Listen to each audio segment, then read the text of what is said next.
Tudo que rola no mundo do esporte você ouve aqui. Nesse time só tem fera.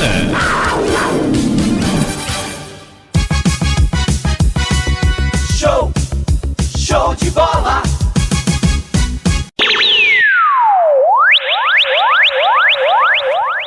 Olá, caros internautas que nos acompanham aqui no nosso canal, também no Facebook. Vamos agora explicar o que foi que aconteceu ontem na reunião da Federação Pernambucana de Futebol. Para os clubes que estariam irregular, a situação ficou no lucro. A gente vai explicar tudo daqui a pouquinho.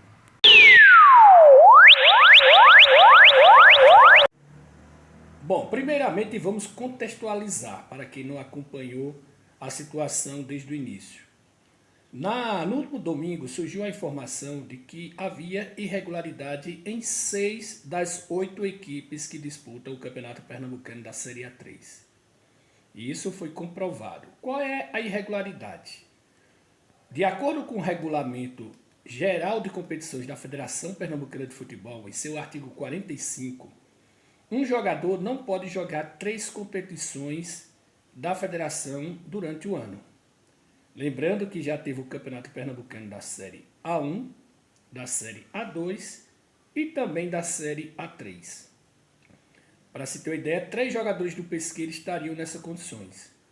O meio-atacante Grafite, o centroavante Rodrigo e o atacante Vini Bala, que já tinham jogado as séries A1 e A2. Então, eles não poderiam jogar uma terceira competição, no caso, a Série A3. Assim como no Pesqueira, o América, por exemplo, com o Pedro Maicon, e entre outros, o Belo Jardim, a equipe do Xangrande, o 7 de Setembro e o Caruaru City também teria jogadores nessa situação. Apenas o Águia, de Cumaru, e o 1º de Maio, lá de Petrolina, que não colocou jogadores nessa situação. Então, se eles fossem julgados com a perda de pontos, as equipes que foram infratoras já estariam agora na competição com menos 6 pontos.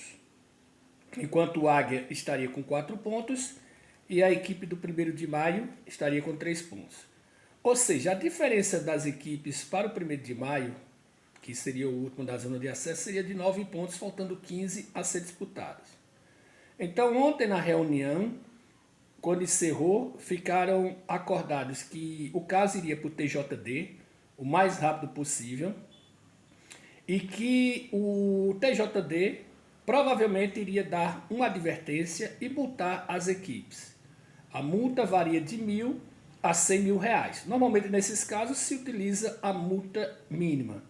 No caso do Pesqueira, são 3 jogadores, eles participaram de 2 jogos, então daria R$6.000 de multa. E os jogadores teriam que sair das equipes. O Pesqueira já confirmou que vai retirar os jogadores, infelizmente vai retirar. Porém, algumas equipes já disseram que vão manter os jogadores e continuar sofrendo multa. Aí é que pode entrar o perigo.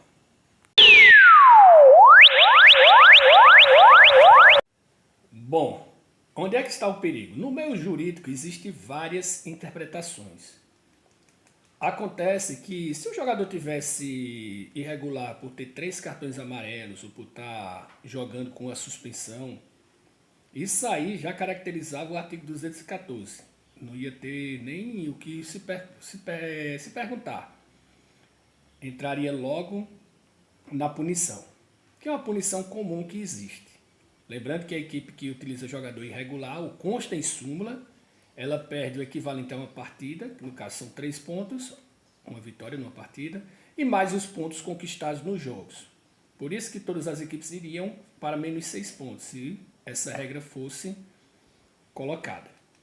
Porém, como é uma regra que às vezes passa despercebido, é regulamento geral, ela pode cair na armadilha do que aconteceu, por exemplo, em 2018, melhor dizendo, onde o Pesqueira protestou contra o Flamengo de Arco Verde na época, porque o jogador, o Jorge Hamilton, ele tinha feito uma transferência ponte, que é proibido pelo regulamento geral da CBF.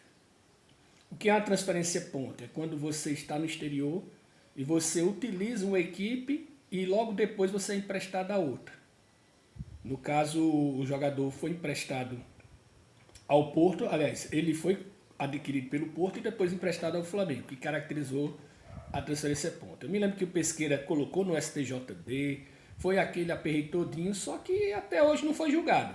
Ficou lá na chamada CNRD, a Câmara lá dessas diretrizes, no caso, e até hoje não foi julgado. O campeonato corre risco de ir para o STJD? Corre. Só que, citando esse exemplo que eu marquei agora, a equipe que se sentir prejudicada e ir para o STJD vai ter que ter muito peito para ganhar a situação, porque não é uma situação comum. Eu acho um perigo as equipes continuar colocando jogadores irregulares. Até porque, pelo que eu fiquei sabendo de fontes, lembrando que isso aí não foi divulgado, até porque essa reunião foi feita até mesmo com um certo sigilo.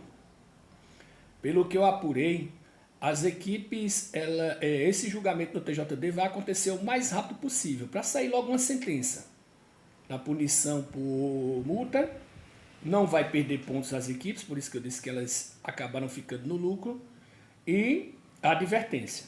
Porém, se você fizer novamente, aí você já reincide o fato. E você reincidindo o fato, você agora vai correr risco de perder pontos. Eu acho até um desaforo muito grande das equipes. Eu estava até conversando com um amigo meu ontem. Eu até estava dizendo, é um desaforo muito grande, porque você já livra-se de uma punição que seria pesada. Você iniciar, por exemplo, o Pesqueira perderia 8 pontos. Ele conquistou 2, perderia os 2 que ele conquistou e mais 6 pontos por causa de cada jogo. O América perderia 10. Ou seja, a punição seria muito grande para as equipes. E você se livra dessa punição e ainda vai manter os jogadores de forma irregular, aí já passa do desaforo. Então, se eu fosse a federação, por exemplo, eu como organizador de campeonato que já fui, eu faria um meio de evitar essa situação, para que não aconteça mais prejuízo ao próprio campeonato organizado pela Federação Pernambucana de Futebol.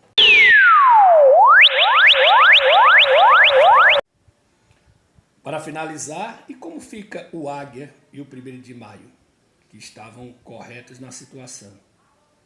Bom, a princípio eles não podem fazer nada.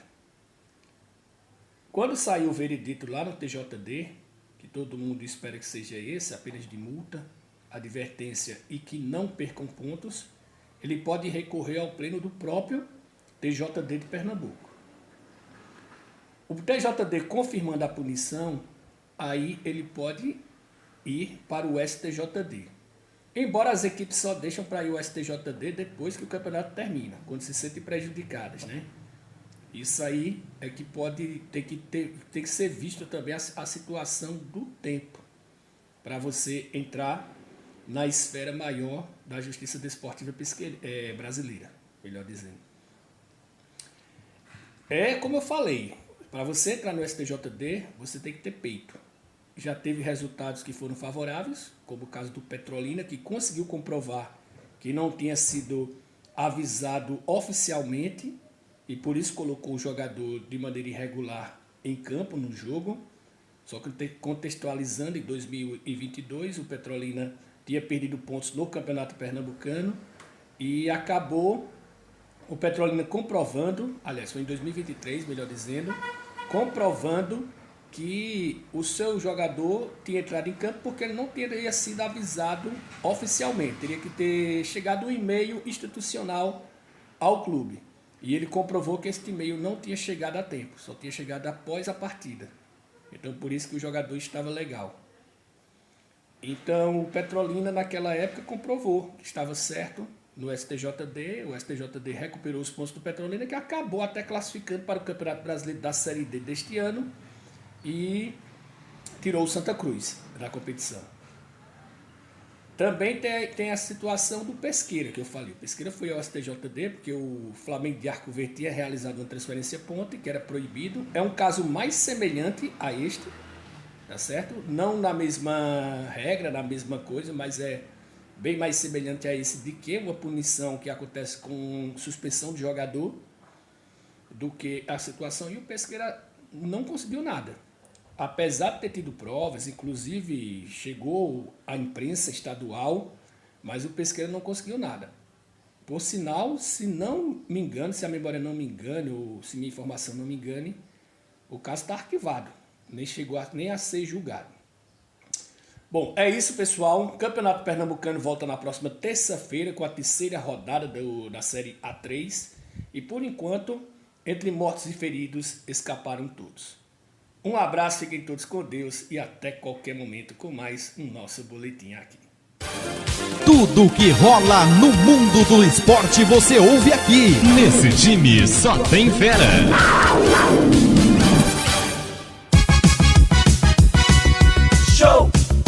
Show de bola.